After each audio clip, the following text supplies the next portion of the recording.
As a college student living alone in my first apartment, every dollar I spend counts. I have to pay attention to where every cent of the money I have is going and how far I can spread it. The choices I make about what I consume have to meet not only my nutritional needs but also satisfy any cravings I may have, which I have found can be sometimes overwhelming learning how to cook for myself and choosing from any array of choices at the grocery store. I am the oldest of 3 children. I am 7 years older than my youngest sibling, and as the oldest, I had a set of expectations and had to take on roles that my siblings didn't. In my early childhood, I had 2 working parents and grew up a little faster than I should have.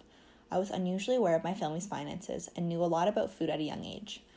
My family was not financially stable until I was about 12 years old, and as such, food for us was about efficiency, cost, and accommodating 5 people.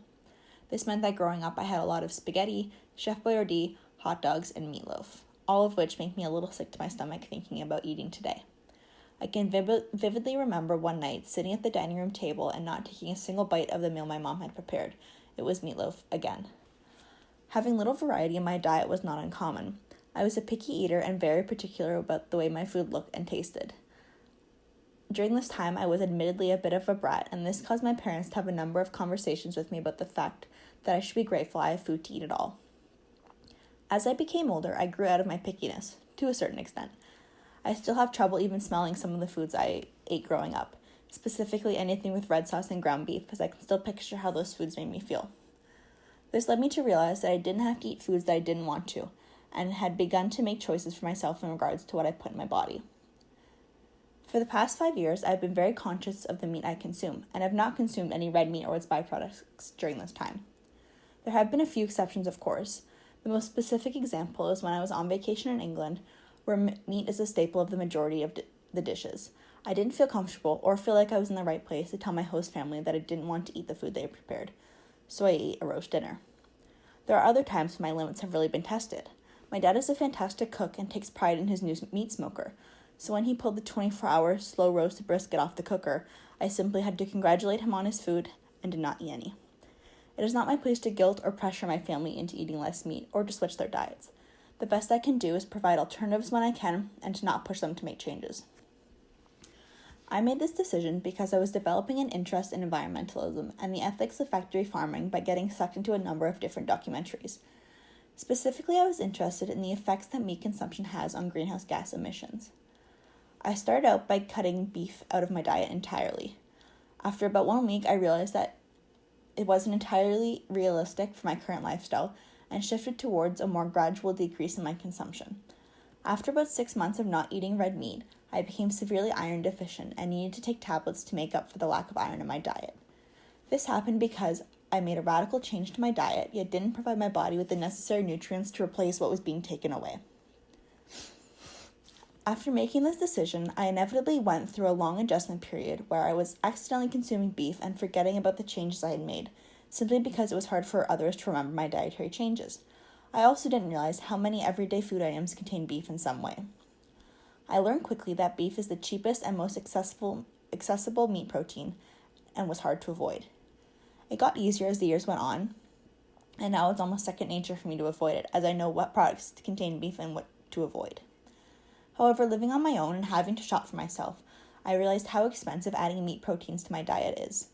Ground turkey and chicken are twice the price of ground beef, hamburgers are cheaper than veggie burgers, and a pack of chicken breasts is $20 versus a pack of steaks, which ranges from $10 to $15. The bottom line is that in this area, beef is the cheapest meat to consume, and I've recently found myself craving it as my diet was lacking protein entirely, consisting mainly of carbs and starches. While being away at school, I accidentally follow a mainly vegetarian diet because when shopping for myself, I don't actively choose to spend my money on meat products. While I don't avoid meat, I often order it when I go out to eat, I just don't cook it for myself. This extreme rise in cost is only furthered by the grocery store that I have access to where I'm living. I, along with many other people in this area, have limited options for groceries that are accessible on foot. Loblaws and Farm Boy are the only grocery stores in this area, and tend to be quite expensive in comparison to other grocery stores. This year, Canada's inflation rate grew to 4.1%, which is the highest increase since 2003, and the Consumer Price Index has risen by 2.7% in the last year alone. All around, the prices have food increased. However, the price of meat has risen most substantially, with an estimated 7% increase since the summer of 2020.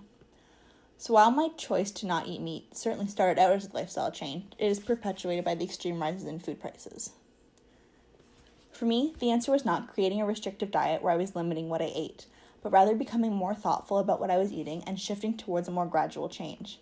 I believe that conscious consumption, being mindful of what you choose to consume, can change the way you view the foods you eat, and being exposed to information can cause you to reflect on your choices.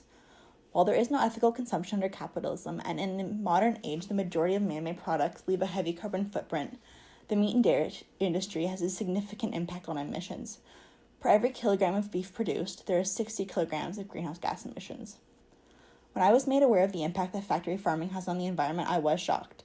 I never realized that farming occurred on a larger scale than the local farms I drive past in my hometown. In fact, JBS, which is the largest meat-producing company in the world, produces around half the carbon emissions of the fossil fuel industry. One company in meat manufacturing produces a significant fraction of that of the entire oil industry. Ethically, I believe that the issue lies not in the consumption of meat, but in the industry itself.